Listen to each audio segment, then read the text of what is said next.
नमस्कार दोस्तों, मैं हूं अशोक निर्मल, रियल एस्टेट एडवाइजर। आज मेरे एक मित्र हैं जो पिछले 15 साल से रियल एस्टेट में वर्क कर रहे हैं। उनसे जयपुर की ऐसी कोई लोकेशन नहीं है जो छुपी हुई है। उन्होंने जयपुर की हर लोकेशन पे वर्क किया है। आज हमने कुछ समय उनसे लिया है और आइए जानकारी लेते हैं कि जयपुर के अंदर अजमेर रोड क्यों लोगों की पहली पसंद बना हुआ है। तो सर से कुछ सवाल जवाब करते हैं इसके बारे में। नमस्कार सर, सबसे पहले मैं आपसे आपका परिचय जानना चाहूँगा। सर, मैं सुभाष डिजायर पिछले 15 साल से रियल एस्टेट में हूँ और जयपुर शहर की हर लोकेशन में मैंने वर्क किया है, चाहे अजमेर रोड हो, चाहे टोंक रोड हो, चाहे आगरा रोड हो, चाहे सिक्कर रोड हो, कालवाड़ रोड हो, सिरसी रोड हो या फिर आसपास में जैसे सिटी की लोकेशंस हैं, वहाँ हर जगह मैंने रियल एस्टेट में वर्क किया 15 साल से। तो सर आपको अनुभव तो बहुत हो गया होगा अब तक। सर हाँ, मार्केट ने सिखा दिया, बहुत कुछ सिखा दिया। बिल्कुल सर। तो सर मैं सबसे पहले आपसे जानना चाहता हूँ कि अजमेर रोड क्यों महत्वपूर्ण है। सर अजमेर रोड में ऐसा क्या है जो लोगों की पहली पसंद बना हुआ है? अजमेर रोड हम मोस्टली आप कह सकते हो कि अजमेर रोड आज से आम जनता की नज़र में अगर देखा जाए या फिर आम कस्टमर की नज़र में देखा जाए तो अजमेर रोड पूरे जयपुर शहर में पहली पसंद है। इसके कई कारण हैं, जैसे इन्वेस्टमेंट के हिसाब से देखो या रेजिडेंशियल प्रॉपर्टी के हिसाब से आप देखो। तो इन्वेस्टमेंट के लिए अपन देखें तो सबसे पहले आप ये देखिए, जैसे जयपुर शहर का जो डेवलपमेंट है जेडीए है और अजमेर में एडीए है, अजमेर विकास प्राधिकरण। बिल्कुल है। तो और दूसरी चीज क्या है, जैसे जयपुर शहर का जो डेवलपमेंट है, एक तो जयपुर से फैलता हुआ अजमेर की तरफ निकल रहा है और अजमेर शहर का जो डेवलपमेंट है आप मोस्टली देखेंगे तो उधर से फैलता हुआ इधर आ रहा है जयपुर की तरफ। बिल्कुल सही। इसका एक बहुत बड़ा कारण है जयपुर में जो सेज वाला जो प्रोजेक्ट है, जैसे महिंद्रा सेज जो है 3000 एकड़ में है और 100 से ज्यादा कंपनियां हैं जो वहाँ प्रेजेंट में रनिंग में है। बहुत सारी बड़ी बड़ी कंपनियां जो वर्क कर रही हैं, लेकिन 3000 एकड़ का जो है वो प्रेजेंट में जैसे 13 गांव की सीमा को मिला के है। लेकिन फ्यूचर में जैसे जैसे जैसे सेज डेवलप होता जाएगा तो फ्यूचर में फैलता हुआ अजमेर साइड में, किशनगढ़ साइड में जाएगा। तो एक तो सबसे बड़ा कारण ये है कि फ्यूचर में इन दोनों शहरों के जुड़ने की पूरी संभावना है, तो ये सबसे बड़ा कारण है। इसके अलावा जैसे DMIC प्रोजेक्ट है, दिल्ली मुंबई इंडस्ट्रियल कॉरिडोर है जो अपने जयपुर अजमेर हाईवे के पैरेलल में है, जो 8 नंबर हाईवे उसके पैरेलल में है। इसके अलावा जैसे मेडिकल हब है, कमला नेहरू नगर पुलिया के पास में मेडिकल हब डेवलप हो रहा है, ये भी एक बहुत बड़ा कारण है। और थोड़े दिनों पहले अनाउंसमेंट हुई थी कि एक 17 माले की बिल्डिंग भी बन रही है पिंक पल वाटर पार्क को टूट के, लेकिन वो सही है कि गलत मुझे नहीं पता, लेकिन वो आई थी न्यूज, वो भी एक कारण है।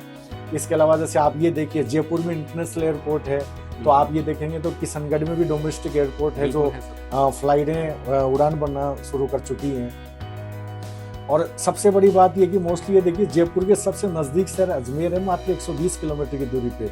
अब जयपुर शहर जैसे आप ये देखोगे जेडीए जोन जयपुर शहर का देखोगे तो मेला तक ऑलरेडी जयपुर पहुंच चुका है, मतलब जेडीए जोन में मेला तक है। उधर आप अजमेर में एडीए, तो अजमेर वाला एडीए फैलता हुआ इधर से आ रहा है, दोनों फ्यूचर में जुड़ने की संभावना है। तो ग्रोथ का बहुत बड़ा कारण है ये अजमेर रोड।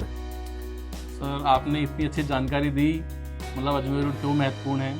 लोग ये भी जानना चाहते हैं सर कि अजमेर रोड जो रोड है जयपुर में कहाँ तक अजमेर रोड की एक बाउंड्री है या फिर कौन सा ऐसा एरिया है जहाँ तक लोगों को अच्छा इन्वेस्टमेंट वहाँ मिल जाए, कहाँ तक अच्छा स्कोप है अजमेर रोड का, ऐसा कौन सा पार्ट है वहाँ? देखिए सर, ऐसा है प्रॉपर किसी लोकेशंस को तो अपन फोकस नहीं कर सकते, बाकी आप मान के चलिए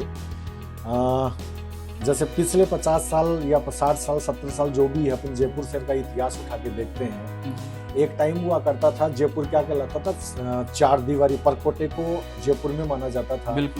फिर लोग थोड़ा सा वहां से बाहर निकले, फिर जयपुर क्या कहलाया, सिविल लाइन, सी स्कीम, राजा पार्क, ये जयपुर कहलाया। परकोटे से ज्यादा रेट है सिविल लाइन, सी स्कीम में। लोग थोड़ा सा और बाहर निकले, फिर जयपुर क्या कहलाया, मानसरोवर, विद्याधर नगर, मुरलीपुरा, वैशाली नगर, ये नया जयपुर है आज पर। जिसे लोग पहले जंगल मानते थे और आज से 10 साल 15 साल बाद का जो जयपुर है, बांकरोटा है या बांकरोटे के आसपास का जो पैरेलल जितना भी है, जैसे मैंने बताया उससे 5-7 किलोमीटर आगे का बेल्ट, ये नया जयपुर है। फिर जैसे उसके और 10-15 साल बाद अपन और आगे का सोचते हैं तो उससे आगे 10 किलोमीटर आगे वाला बेल्ट नया जयपुर है। तो प्रॉपर किसी एक जगह को नहीं मान सकते। हाँ, इन्वेस्टमेंट आप करो, इन्वेस्टमेंट का मतलब ये हो गया कि मेला तक जेडीए जोन है तो मेला तक जाइए आप आराम से, कोई दिक्कत नहीं है। लेकिन आप रहने के हिसाब से कोई प्रॉपर्टी देख रहे हो तो बांकरोटा तक, या आप मोस्टली मान के चलिए रिंग रोड के अंदर तक का पूरा शहर आज प्रेजेंट में डेवलप हो चुका है और ये रहने के लिए बहुत अच्छा, रहने के हिसाब से, आवास के हिसाब से बहुत बढ़िया है। अजमेर रोड या अजमेर रोड के पैरेलल में आप कहीं भी अगर आप अपना घर बनाते हैं और इन्वेस्टमेंट के लिए देख रहे हो तो बागरोटा रिंग रोड्स के बाहर मेला तक आप प्रेजेंट में जहाँ तक जेडीए जोन आप फोकस कर सकते हैं, कोई दिक्कत नहीं। बिल्कुल सर। तीसरी बात मैं पूछना चाहता हूँ आपसे, अजमेर रोड पर ट्रैफिक की समस्या पर आपकी क्या राय है, क्योंकि ट्रैफिक बहुत रहता है सर। अब नहीं होगी ये समस्या। क्यों सर? अजमेर रोड की सबसे बड़ी बात ये है, अजमेर रोड पे जैसे मैं नाम तो नहीं लेना चाहूंगा, प्रेजेंट में जैसे 2-3 महीने पहले एक बहुत बड़ा हादसा भी हुआ था। जी सर। और अजमेर रोड पे ये समस्या है मोस्टली, मैं जहाँ तक देख रहा हूँ पिछले 5-7 साल से ये प्रॉब्लम है। लेकिन इस समय जैसे गवर्नमेंट इस एरिया को जिस हिसाब से फोकस कर रही है, फ्यूचर में आज जैसे एक जाम मतलब 10 किलोमीटर का लगता है, एक एक्सीडेंट हो गया 10 किलोमीटर का जाम है सीधा अजमेर रोड पे, क्योंकि ट्रैफिक ऑलरेडी इतना बहुत ज्यादा है यहाँ। लेकिन जैसे अभी प्रेजेंट में गवर्नमेंट बहुत ज्यादा फोकस कर रही है, पहला कमला नेहरू नगर पुलिया, फिर बागरोटा पुलिया, मतलब ये कि ये जो पुलिया लगभग अजमेर तक अपन चलेंगे तो लगभग मेरे हिसाब से 8 से 10 पुलिया ऐसी है जो बन रही है।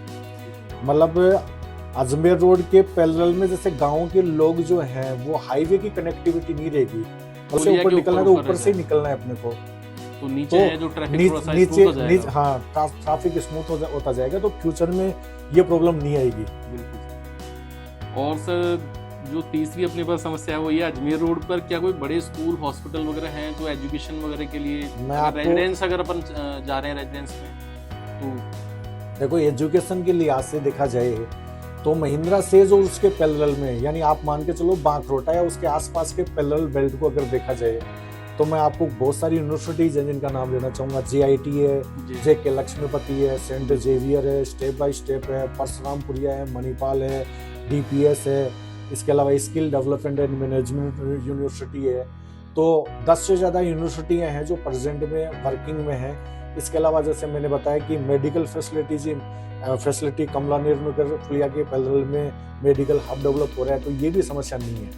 मतलब आप ये कह सकते हो कि प्रेजेंट में जयपुर शहर के सबसे प्राइम लोकेशन कह सकते हो अजमेर रोड को, फ्यूचर ग्रोथ के हिसाब से या आवास के हिसाब से, क्योंकि स्कूल है, हॉस्पिटल है, ट्रैफिक की समस्या सॉल्व हो चुकी है अब। सारी फैसिलिटीज हैं। जैसे घर बनाते हैं अपन, घर बनाने से पहले जो चीज अपन चाहिए, ट्रांसपोर्टेशन की समस्या नहीं है, हॉस्पिटलिटी की समस्या नहीं है, या फिर जैसे ट्रैफिक की समस्या नहीं है जैसे आपने बताया, तो जो सुविधाएं आम आदमी को चाहिए वो सारी मिल रही है अजमेर रोड पर।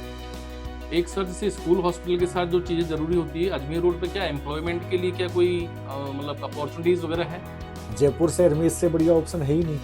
अब मैंने अभी बताया था कि महिंद्रा सेज है, 100 से ज़्यादा इंडस्ट्रियाँ अभी प्रेजेंट में वर्किंग में, और फ्यूचर में 150 भी होंगी, 200 भी होंगी, 300 भी होंगी। इंडस्ट्रियाँ जैसे जैसे फैलेंगी तो जॉब की समस्या खत्म हो जाएगी। सबसे ज़्यादा सुविधाएं इसी साइड में है। बिल्कुल।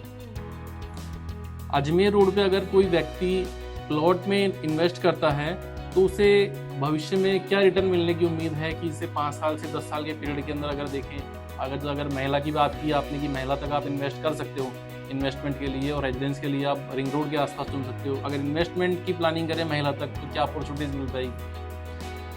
देखिए रियल एस्टेट में अपन क्या है, ये तो नहीं कह सकते कि 20 साल बाद में क्या होने वाला है, ये तो किसी को नहीं पता। हाँ, लेकिन ये जरूर है कि पिछले जैसे आज से 20 साल बाद में क्या होगा ये नहीं जानते, लेकिन पिछले 20 साल में जो हुआ है उससे अपन उम्मीद लगा सकते हैं। जैसे आप मान के चलिए, मैं जैसे कुछ एग्जांपल देना चाहूँगा रियल एस्टेट की। आप देखिए 15 साल 20 साल पहले जो मैंने मेरी आंखों से देखा है, मैंने जैसे कोई भी प्रॉपर्टी आप मोस्टली लोगे तो 20 साल बाद में तो अपन गुणांक में कितने गुणांक में जाएंगे कह ही नहीं सकते। बाकी जितनी भी प्रॉपर्टी हैं आप मोस्टली 4 से 5 गुना 20 साल में आराम से जाएगा मेरे हिसाब से, क्योंकि पिछले 20 साल में गया है। हाँ, ये भी नहीं कह सकते कि 20 साल में जाएगा 100%, ये नहीं कह सकते क्योंकि फिक्स तो कोई चीज़ का होता ही नहीं है। लेकिन मैं ये मानता हूँ कि ज़मीन में चाहे यहाँ से 100 किलोमीटर आगे आपने किसी बंजर एरिया में भी पैसा लगाया है तो ज़मीन में पैसा माइनस में नहीं जाता है। इन्वेस्टमेंट का मतलब क्या होता है, मिनिमम 10 साल लगाओ आप। अपन गलती क्या करते हैं, आज पैसा लगाया, अब दूसरे दिन जैसे रजिस्ट्री या जेडीए पट्टा अपने खाते में आ गया, उसके दूसरे दिन ये सोचते हैं कि अपना कितना बढ़ गया।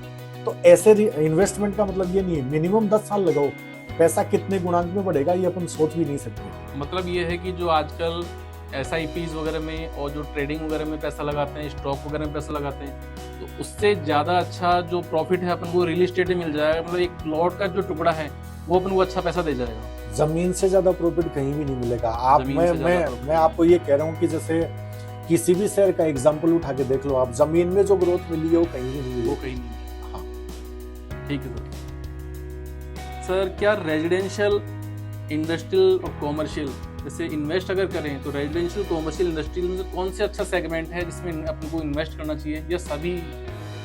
तो इसके बारे में कुछ बताएं सर।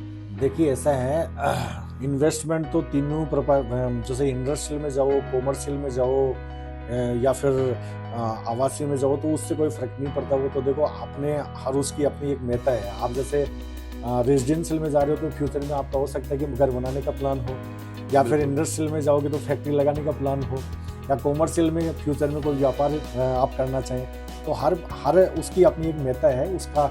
लेकिन ये है कि इन्वेस्टमेंट है, उस पर अपन फोकस नहीं कर सकते। सर देखो, अपना वीडियो बहुत लंबा हो चुका है, मैं आपसे एक लास्ट सवाल पूछना चाहता हूँ जी, कि अजमेर रोड, आपने इतने सारे उसके फ़ायदे बताए, इतने अच्छे सेगमेंट बताए, स्कूल बताए, हॉस्पिटल वगैरह के बारे में, एम्प्लॉयमेंट के बारे में बात की, तो एक लास्ट सवाल आपसे पूछना चाहता हूँ कि अजमेर रोड 10 से 15 साल बाद उसकी क्या तस्वीर रहने वाली है, कहाँ तक वो ग्रोथ करेगा? आज जो रेटें वहाँ करीब किसी जगह 50,000 है, किसी जगह 10,000 है, तो कहाँ तक ग्रोथ की उम्मीद है 10 से 15 साल के बाद? देखिए रेट के बारे में तो मैं तो बात नहीं करूंगा, रेट क्या जाएंगे ये तो अपन नहीं कह सकते, लेकिन ये इतना जरूर कह सकता हूँ, भविष्य पे छोड़ देते हैं। ये जरूर कहूंगा मैं आपको, प्रेजेंट में जैसे आप अपन ये देख रहे हैं कि बागडोटा या फिर रिंग रोड के अंदर तक का पूरा शहर डेवलप है, तो आप मान के चलिए 10 से 15 साल बाद में जो बसावट आप रिंग रोड के अंदर देख रहे हो वो मेला तक आराम से देखेंगे आप। और उधर से देखते हैं तो अजमेर से बसावट फैलती ही रहेगी। मैंने कहा ना, दोनों शहरों की एक होने की पूरी संभावना है, तो ये अपन फ्यूचर देख सकते हैं। आज जो हम इन्वेस्ट कर रहे हैं महिला में, अगर इन्वेस्ट करते हैं तो 10 साल के अंदर वो रिंग रोड जैसी स्थिति में आ जाएगा। 100% आएगा। तो मतलब ये है कि अगर वहाँ आज मान लीजिए 15 से 20,000 की रेट है तो 50,000 की आराम में टाइम लगेगा, आराम से जाएंगे। तो इतनी अच्छी जानकारी सर ने हमें दी और इतने सभी सेगमेंट के बारे में सर ने हमें बताया। तो आपको ये वीडियो कैसा लगा इसके बारे में आप हमें नीचे कमेंट में बता सकते हैं। यदि आपको ये वीडियो अच्छा लगा हो तो आप लाइक का बटन दबा सकते हैं और इस जो चैनल है उसे सब्सक्राइब कर सकते हैं। आगे इसी तरह के वीडियो हम आपको दिखाते रहेंगे। आज के वीडियो के लिए थैंक यू।